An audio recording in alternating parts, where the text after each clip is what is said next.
এক শান্ত গ্রাম, নাম তার শীতলপুর। গ্রামের পাশেই ছিল এক বিরাট দিঘি, যার জল ছিল আয়নার মতো স্বচ্ছ। গ্রামের লোকেরা বলতো, দিঘির নাকি এক মায়াবী শক্তি আছে। সন্ধ্যের পর কেউ একা দিঘির ধারে যেত না। শীতলপুরের ছেলে বাদল, বয়স তখন তার 8 কি 9। সে ছিল খুব সাহসী। অন্য ছেলেরা যখন ভূতের গল্প শুনে ভয় কাঁপত, বাদল তখন মুচকি হাসত। তার একমাত্র বন্ধু ছিল ভূতু। ভূতু ছিল এক অদ্ভুত চরিত্র, যাকে কেবল বাদলই দেখতে পেত।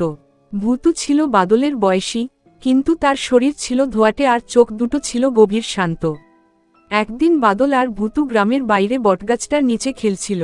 ভূতু হঠাৎ বাদলকে বলল, চল, দিঘির ধারে যাই। বাদল একটু অবাক হল, কারণ ভূতু সাধারণত দিঘির ধারে যেতে চাইত না। কিন্তু বাদল রাজি হয়ে গেল।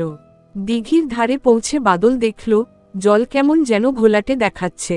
ভূতু বলল, এখানে কিছু একটা আছে, বাদল। ভূতু সাধারণত এত গম্ভীর হতো না। বাদল জিজ্ঞেস করল, কি আছে রে ভূতু? ভূতু আস্তে আস্তে দিঘির দিকে এগিয়ে গেল। তার ধোঁয়াটে শরীরটা আরো ঘন হয়ে উঠল। হঠাৎ দিঘির জল থেকে একটা ফিসফিস শব্দ ভেসে এল, আমার সন্তান, আমার সন্তান। বাদল চমকে উঠল। সে ভূতুর দিকে তাকালো। ভূতু চোখ বন্ধ করেছিল। মনে হলো, সে যেন কিছু শোনার চেষ্টা করছে। কিছুক্ষণ পর ভূতু চোখ খুলল। তার চোখে জল ছিল। বাদল, ভূতু বলল, এই দিঘিতে এক মায়ের অতৃপ্ত আত্মা আছে।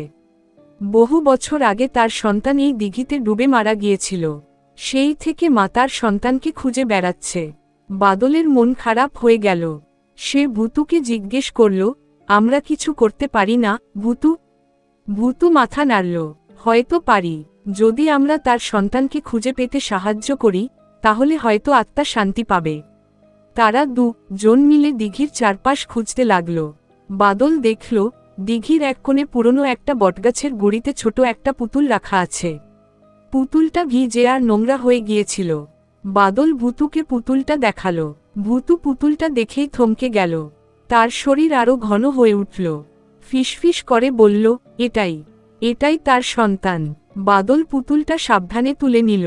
দিঘির জল থেকে আবার সেই ফিসফিস শব্দ ভেসে এল, কিন্তু এবার শব্দটা যেন আরো শান্ত, আরো করুণ।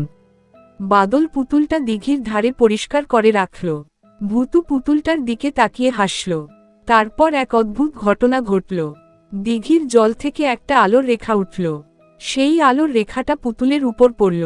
ধীরে ধীরে আলোর রেখাটা একটা মায়ের অবয়ব ধারণ করল, যার কোলে ছিল একটি শিশু। মা আর শিশু দুজনেই হাসছে। তারপর আলোটা মিলিয়ে গেল। দিঘির জল আবার স্বচ্ছ হয়ে গেল। ভূতু বাদলের দিকে তাকিয়ে হাসল। মা তার সন্তানকে খুঁজে পেয়েছে, বাদল। আত্মা শান্তি পেয়েছে। সেই দিন থেকে শীতলপুরের দিঘি আর ভয়ের জায়গা রইল না। গ্রামের লোকেরা জানত না কি ঘটেছিল, কিন্তু বাদল আর ভূতু জানত, তারা দুজন মিলে এক অতৃপ্ত আত্মাকে শান্তি এনে দিয়েছে।